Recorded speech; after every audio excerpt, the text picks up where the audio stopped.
बिस्मिल्लाहिर्रहमानिर्रहीम अस्सलाम वालेकुम स्टूडेंट्स। आज की इस वीडियो में हम डिस्कस करेंगे एनर्जी को और साथ ही काइनेटिक एनर्जी और पोटेंशियल एनर्जी को डिस्कस करेंगे। काइनेटिक एनर्जी का टॉपिक बहुत ज्यादा इंपॉर्टेंट है बच्चों।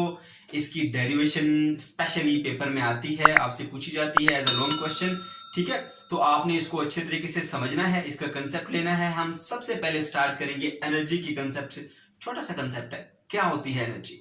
Energy is ability to do work. काम करने की सलाहियत को हम सिंपली एनर्जी कहते हैं। ठीक है, अगर कोई बॉडी काम कर सकती है तो हम कहेंगे कि इसके पास एनर्जी है। अगर वो काम नहीं कर सकती तो उसके पास एनर्जी नहीं है। तो सिंपली एनर्जी क्या है? Ability to do work. इसको हम यूं डिफाइन करते हैं। Body possesses energy if it is capable to do work. एक बॉडी में एनर्जी पाई जाएगी अगर वो काम करने की सलाहियत रखती है, अगर वो इस काबिल है कि वो वर्क कर सकती है। ओके, तो उसे हम क्या कहेंगे कि इसके पास एनर्जी है। अब डिफरेंट एग्जाम्पल से मैं आपको इसको समझाता हूं। ठीक है, पहली example, running water has energy. एक वाटर जो रनिंग फॉर्म में ना जो मूव कर रहा है उसके पास एनर्जी है। कैसी एनर्जी है? फ्लड में आपने देखा बड़े बड़े ऑब्जेक्ट जो वाटर के पाथ में आ जाते हैं, वाटर के सामने आ जाते हैं, वो उसको मूव करके साथ ही ले जाता है। बड़े बड़े ऑब्जेक्ट्स को गाड़ियां साथ चली जाती है। ठीक है, तो क्या कर रहा है वाटर? वाटर ऑब्जेक्ट के ऊपर फोर्स अप्लाई कर रहा है और उसको एक पोजीशन से दूसरी पोजीशन पर शिफ्ट कर रहा है। इसी को तो वर्क कहते हैं। तो रनिंग वाटर के पास एबिलिटी है कि वो वर्क कर सकता है, तो क्या कहेंगे? इसके पास एनर्जी है। ठीक है, सेकंड एग्जांपल, विंड की। तेज हवा जब चलती है, बहुत सारे ऑब्जेक्ट साथ मूव करते हुए जाते हैं। ठीक है, जो थोड़े लाइट ऑब्जेक्ट होते हैं वो उड़ना शुरू हो जाते हैं। तो क्या किया विंड ने? उसके ऊपर फोर्स अप्लाई की और उसको एक पोजीशन से दूसरी पोजीशन पर शिफ्ट कर दिया, वर्क किया उस ऑब्जेक्ट के ऊपर। तो इस विंड के पास एबिलिटी है, सलाहियत है काम करने की, तो हम कहेंगे इसके पास एनर्जी है। ठीक है, इसी तरह से हम बात करेंगे हैमर की। आप कील लगाते हैं, वुड में लगाएं, टेबल में लगाएं, वॉल में लगाएं, कहीं भी लगाएं, उसके ऊपर ऐसे आप रखते हैं हैमर को। ठीक है, तो क्या कील लग जाएगा? कभी भी नहीं लगेगा। क्या करना पड़ेगा? अब यहां से इसको यहां तक लाते हैं और फिर छोड़ते हैं, ऐसे आगे हिट करता है, फिर वो कील वुड में जाएगा या वॉल में जाएगा, जहां भी आपने लगाना है। तो पहले तो उसके पास एनर्जी नहीं थी, यहां से यहां तक लाया, अब उसके पास एनर्जी आ गई है। ठीक है, तो लिफ्टेड हैमर है, इसमें एनर्जी है। सही है, जो यहां पर पड़ा था उसमें एनर्जी नहीं है, तो हम कहेंगे लिफ्टेड हैमर में एनर्जी होती है। इसके अलावा स्ट्रेच्ड बो। ठीक है, आप तीर कमान को जानते हैं, ऐसे आपने तीर खींचा ऐसे, अब उसमें एनर्जी स्टोर हो गई। जैसे ही आपने छोड़ा, वो वर्क करने की सलाहियत रखता है, इस तीर को इस पोजीशन से दूसरी पोजीशन तक उसको शिफ्ट कर देगा, तो हम कहेंगे इसमें एनर्जी है। बहुत सारी एग्जांपल है आपके पास इसी तरह से एनर्जी की। एनर्जी बच्चों किन किन फॉर्म्स में पाई जाती है? कौन कौन सी शक्लें हो सकती है एनर्जी की? एनर्जी हीट की शक्ल में हो सकती है, एनर्जी लाइट की शक्ल में हो सकती है, एनर्जी साउंड की शक्ल में हो सकती है, एनर्जी मैकेनिकल की फॉर्म में हो सकती है, यानी मोशन में आप ले सकते हैं। मैं आपको एक्सप्लेन करता हूं मैकेनिकल एनर्जी क्या होती है। इलेक्ट्रिकल एनर्जी करंट की फॉर्म में हो सकती है। ठीक है, इसके अलावा केमिकल एनर्जी, आप पेट्रोल डालते हैं गाड़ियों में, उसमें केमिकल एनर्जी होती है, फिर उसको चेंज करते हैं मैकेनिकल एनर्जी में। ठीक है, और गाड़ी चलती है। सही है, इसी तरह न्यूक्लियर एनर्जी है। तो ये डिफरेंट फॉर्म्स हैं एनर्जी की, इन शक्लों में एनर्जी पाई जाती है। ओके, अच्छा बच्चों, अब हम डिस्कस करते हैं मैकेनिकल एनर्जी को। क्या होती है मैकेनिकल एनर्जी? किसी ऑब्जेक्ट के अंदर उसकी मोशन या पोजीशन की वजह से जो एनर्जी होती है उसे हम क्या कहेंगे? उसे हम कहेंगे इसकी मैकेनिकल एनर्जी। ठीक है, तो मैकेनिकल एनर्जी क्या है बच्चों? Energy possessed by a body due to its motion or position is called mechanical energy। दो टाइप्स होती हैं इसकी, पहली काइनेटिक एनर्जी होती है और दूसरी होती है पोटेंशियल एनर्जी।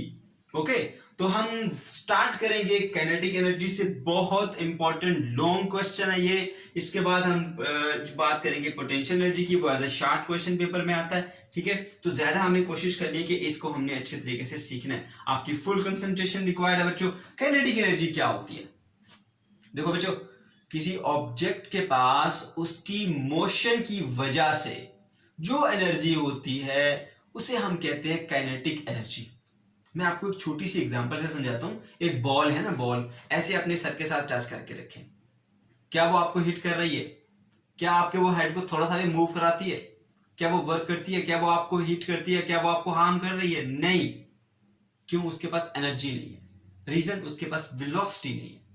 अगर यही बॉल बैट से हिट होने के बाद जब आपको आके हिट करती है तो फिर ऐसा क्या था इसमें जो पहले नहीं था? बॉल वही है जो आपने यहां पे रखी हुई थी, वही बॉल बैट से हिट होकर जब आपके सर पे आके लगती है तो फिर आपका हेड भी यूं मूव करता है, आपको हिट भी करती है, आपको हार्म भी करती है। ऐसा क्या था अब इसके पास? अब इसके पास बच्चों वेलोसिटी थी। इस वेलोसिटी की वजह से इसके पास एनर्जी आ गई।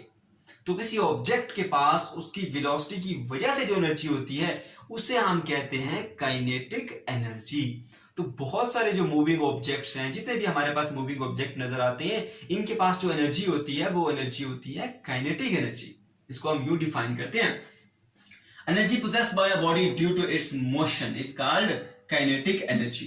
किसी बॉडी के पास उसकी मोशन की वजह से जो एनर्जी होती है उसे हम कहते हैं काइनेटिक एनर्जी। एग्जांपल में आप दे सकते हैं energy possessed by a body और मूविंग बॉल। ठीक है, कोई भी मूविंग बॉडी की जो एनर्जी है उसे हम काइनेटिक एनर्जी कह सकते हैं, मूविंग बॉल की एनर्जी को काइनेटिक एनर्जी कह सकते हैं। ठीक है, कोई भी ऑब्जेक्ट जो मूव कर रहा है उसके पास जो एनर्जी होगी बच्चों, उस एनर्जी को हम कहेंगे काइनेटिक एनर्जी।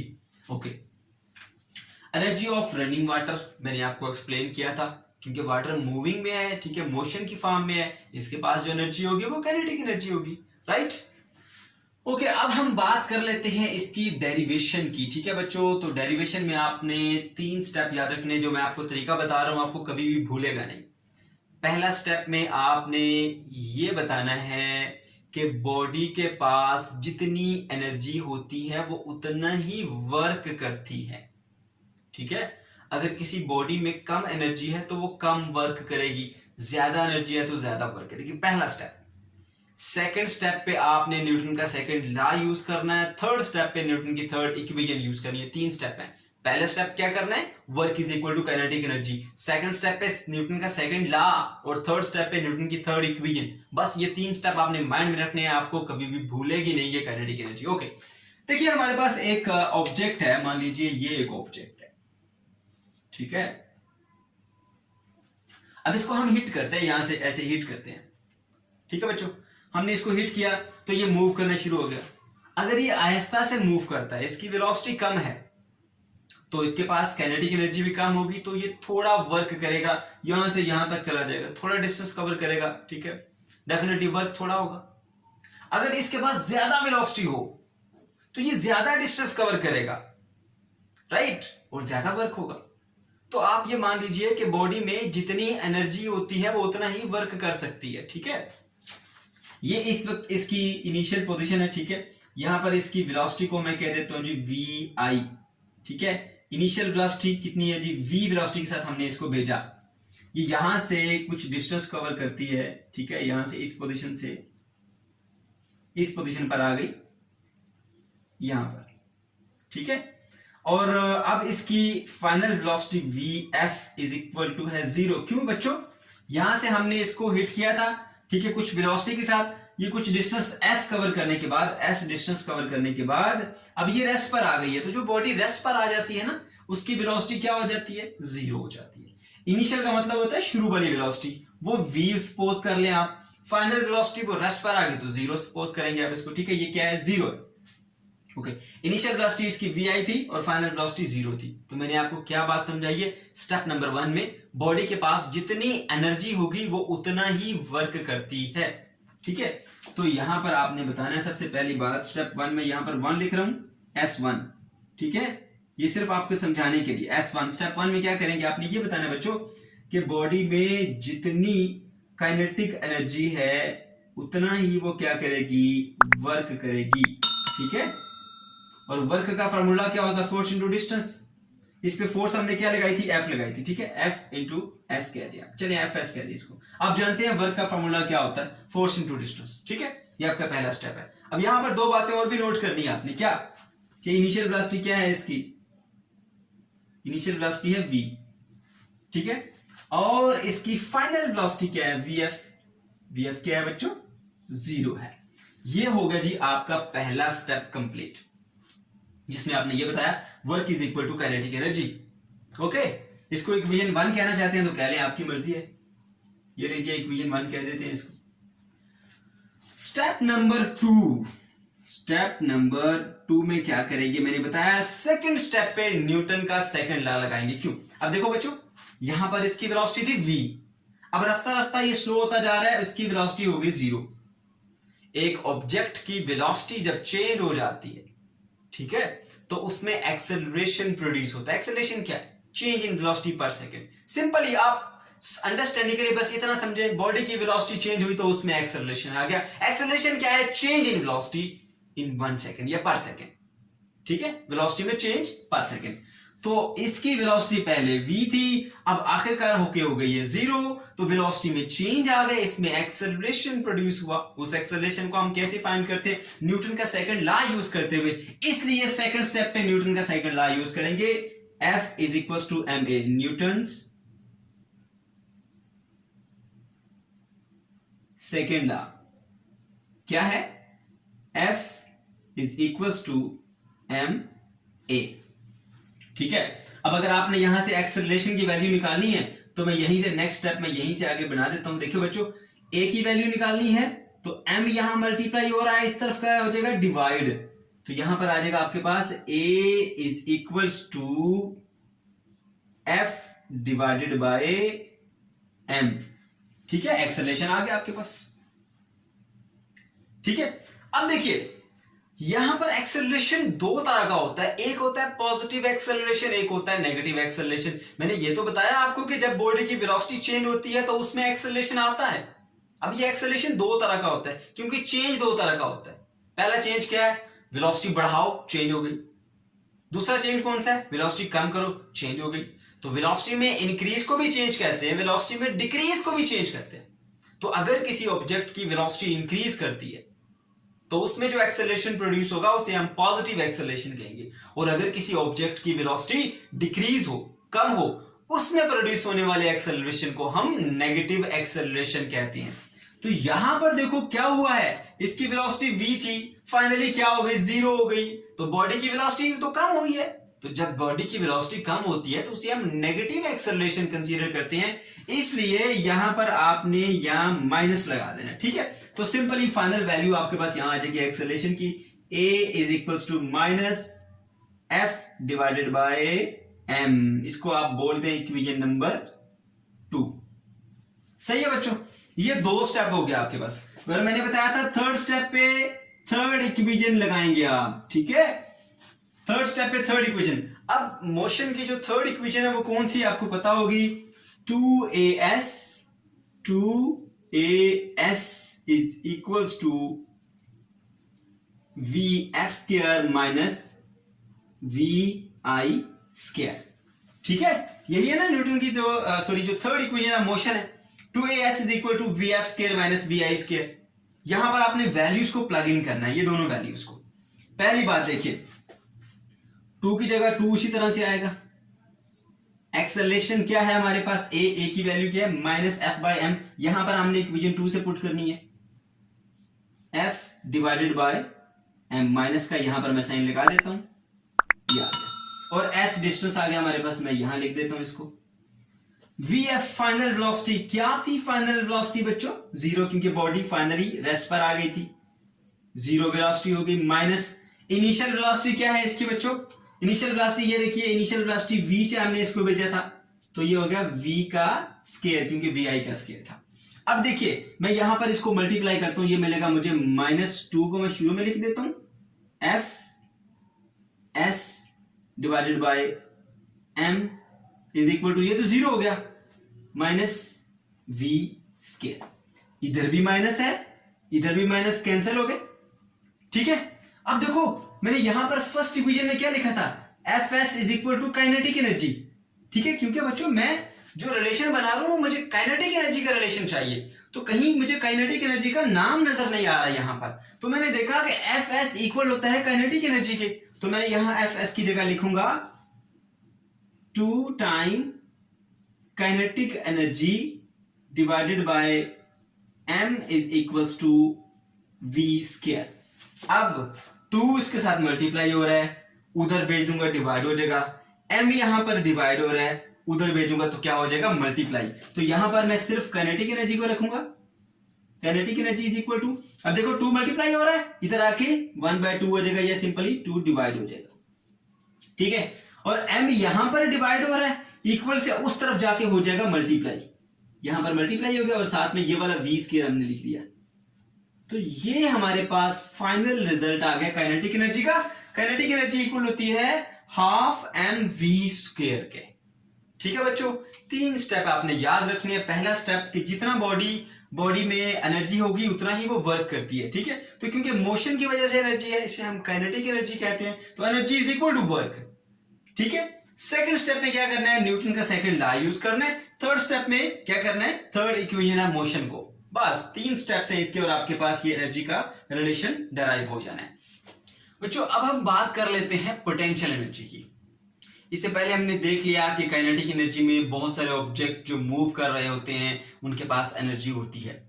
तो बहुत से ऐसे भी ऑब्जेक्ट हैं जो रेस्ट पर होते हैं लेकिन फिर भी उनके पास एनर्जी मौजूद होती है। जैसे डैम की बात कर लेते हैं, डैम में स्टोर्ड वाटर है, उसके पास एनर्जी है। एक हाइट पे हमने वाटर को स्टोर किया हुआ है, वो रेस्ट पे है, जैसे ही उसको अलाउ करते हैं वो मूव करता है, ठीक है, ऊपर से नीचे की तरफ आता है, वर्क करता है। तो उसके पास एनर्जी थी तो उसने वर्क किया ना।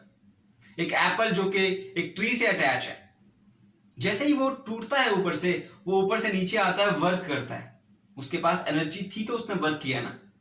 तो ऐसे बहुत सारे ऑब्जेक्ट्स हैं आपके पास जो कि रेस्ट पर हैं और उनके पास एनर्जी मौजूद है। ये जो एनर्जी है ना, ये है पोटेंशियल एनर्जी। पोटेंशियल एनर्जी क्या होती है, किसी ऑब्जेक्ट की पोजीशन की वजह से उसमें जो एनर्जी आ जाए उसे हम पोटेंशियल एनर्जी कहते हैं। मैंने आपको लिफ्टेड हैमर की एग्जांपल दी। जब वो इस पोजीशन पर पड़ा है, ऐसे कील के ऊपर पड़ा हुआ है, क्या वो वर्क कर सकता है? नहीं कर सकता। आपने इसकी पोजीशन चेंज की, यहां से ऐसे उसको अपलिफ्ट किया, पोजीशन चेंज कर ली। अब पोजीशन चेंज करने की वजह से अब उसमें एनर्जी आ गई, इसको अलाउ करेंगे मूव करना, ऐसे आगे हिट करेगा ऐसे, तो क्या होगा, वर्क करेगा। तो इस बॉडी में हमने क्या किया, उसकी पोजीशन को चेंज किया, उसमें एनर्जी आ गई, ठीक है। तो बच्चों एक ऑब्जेक्ट की पोजीशन को चेंज करने की वजह से जो उसमें एनर्जी आ जाती है उसे हम कहते हैं पोटेंशियल एनर्जी। इसमें एग्जांपल हमारे पास और भी हैं। आप स्ट्रेच्ड बो की बात कर सकते हैं, ठीक है। स्ट्रेच्ड बो मतलब तीर कमान, उसमें आपने ऐसे तीर को फिट किया, ऐसे पीछे की तरफ खींचते हैं, आपने खींचा उसमें, जैसे मैंने पहले एग्जांपल दी थी, उसमें एनर्जी स्टोर होगी। उस एनर्जी को हम कहते हैं इलास्टिक पोटेंशियल एनर्जी। जैसे ही अलाउ किया तो ऐसे उसको मूव कराएगी। तो ये रेस्ट पे है, अभी मूव नहीं कर रहा, लेकिन इसके पास एनर्जी आ गई है। क्यों? हमने इसकी पोजीशन चेंज की, यहां से यहां तक लाया। कैटापुलर की बात कर लें, उसमें भी हमने स्टोन को फिट किया, ऐसे खींचा, ठीक है, तो क्या हुआ, उसके पास एनर्जी आ गई। क्यों? पोजीशन चेंज कर ली, यहां था, स्टोन रखा, ऐसे खींचा, पोजीशन चेंज की, अब छोड़ेंगे, मूव करेगा। तो पोजीशन चेंज करने की वजह से उसके पास एनर्जी आ चुकी है, पोटेंशियल एनर्जी कहेंगे, और इलास्टिक पोटेंशियल एनर्जी। एक ऑब्जेक्ट है जो कि ग्राउंड पे पड़ा हुआ है, अब वहां से उसको अपलिफ्ट करते हैं, यहां तक लेके आते हैं, अब उसको छोड़ते हैं, वो नीचे की तरफ जाएगा, वर्क करेगा। उसके पास क्या आ गई है, पोटेंशियल एनर्जी थी, इसीलिए उसने वर्क किया। कौन सी potential energy? Gravitational potential energy, ठीक है बच्चों। तो इसको हम कैसे डिफाइन करेंगे पोटेंशियल एनर्जी को? The energy possessed by a body due to its position is known as potential energy. एक बॉडी में उसकी पोजीशन की वजह से जो एनर्जी है उसे हम कहते हैं पोटेंशियल एनर्जी, ठीक है। अब हम इसकी डेरिवेशन की तरफ चलते हैं। बच्चों ये ग्राउंड सरफेस है, मान लीजिए, उसके ऊपर एक बॉल पड़ी हुई है जिसका मैस है m, ठीक है। हमने इसको यहां से ऊपर की तरफ अपलिफ्ट किया, इस पोजीशन पर हाइट h पर लेकर गए, ठीक है। इसकी पोजीशन चेंज हो गई और पोजीशन चेंज होने की वजह से इसमें कुछ एनर्जी आ जाएगी। जैसे आप इसको छोड़ेंगे ये खुद ब खुद नीचे आएगी, वर्क करेगी। तो क्योंकि ये वर्क कर सकती है अब, तो इसके पास क्या है, एनर्जी है, ठीक है। तो वो एनर्जी कितनी होगी, वो पोटेंशियल एनर्जी इक्वल होगी वर्क के। कितना वर्क, कौन सा वर्क बच्चों? जो वर्क हमने किया इसको यहां से ऊपर की तरफ लिफ्ट करने में, ठीक है, वो वर्क हमारे पास इक्वल होगा पोटेंशियल एनर्जी के, या पोटेंशियल एनर्जी हम कह सकते हैं कि वो उस वर्क के इक्वल होगी। इस चीज को अगर आप समझना चाहते हैं, आप एक बॉल ले लें, ठीक है, और उसको अपने सर पे थोड़ा सा हाइट पे ऊपर ले जाके ड्रॉप करें, तो वो आपको ज्यादा हिट नहीं करेगी, ज्यादा हार्म नहीं होगी आपके लिए, ठीक है। उसको ज्यादा हाइट पर ले जाएं और फिर वहां से आप उसको ड्रॉप करें तो आप फील करेंगे कि अब वो आपको ज्यादा हिट कर रही है। क्यों? पहले आपने थोड़ा वर्क किया था, उसके पास थोड़ी पोटेंशियल एनर्जी थी। जब आपने ज्यादा वर्क किया, उसको ज्यादा हाइट पर लेकर गए, तो आपने ज्यादा वर्क किया, इसलिए उसमें ज्यादा पोटेंशियल एनर्जी आ गई, अब वो ज्यादा आपको हिट की, ठीक है।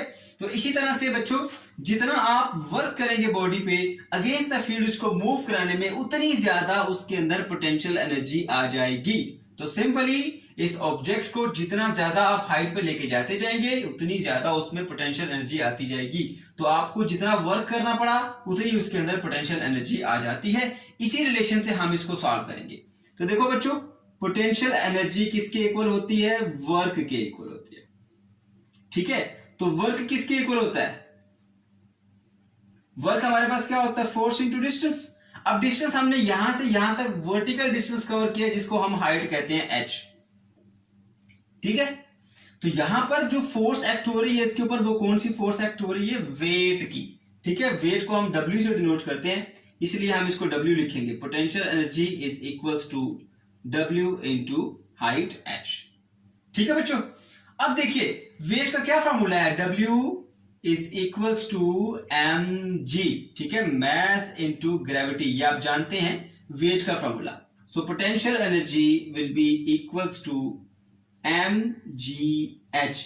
ये है हमारे पास फाइनल रिलेशन पोटेंशियल एनर्जी का, ठीक है बच्चों।